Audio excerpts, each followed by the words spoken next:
The following video is going to show you 3 ways in which you can deal with distractibility on the iPad in students, either by turning off notifications, using the Do Not Disturb feature, or employing guided access. First and foremost, I want you to get familiar with the area of settings. Settings, as you can see here, is in the left-hand side, second row over, second one down.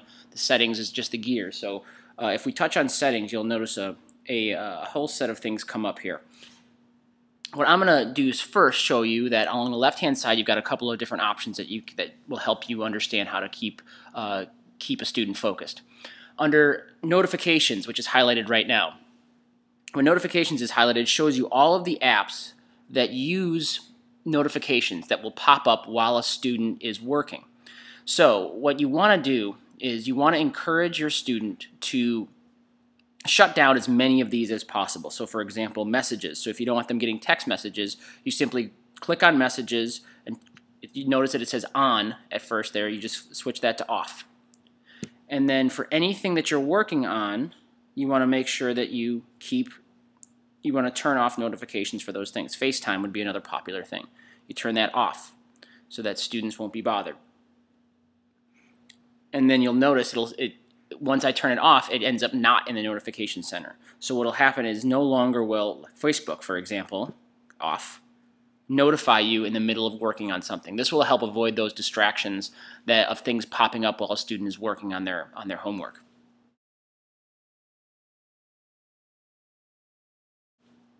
The second thing I'll show you here is up above it, the Do Not Disturb button. You'll notice that just above notification there's a Do Not Disturb button.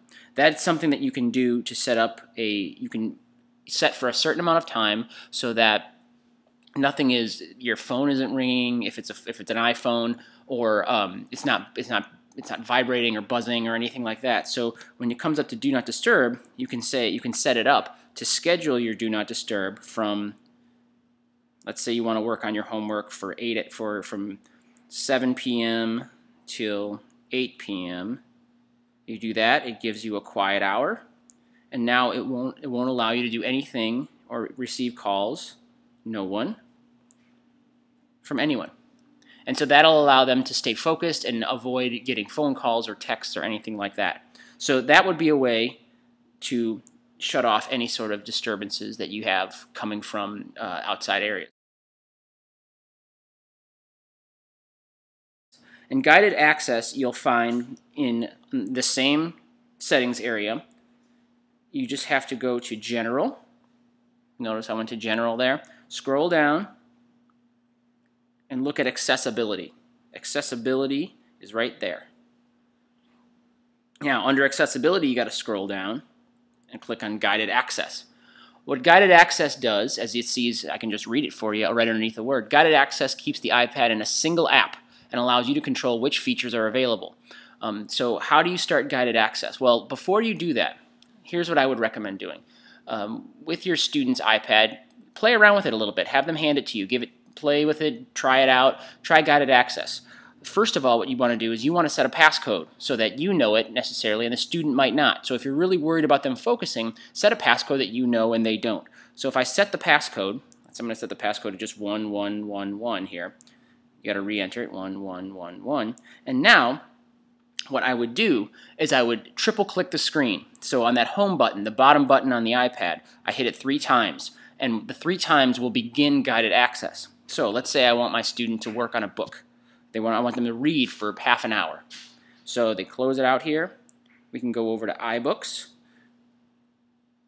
The book is in iBooks. I click on the iBook.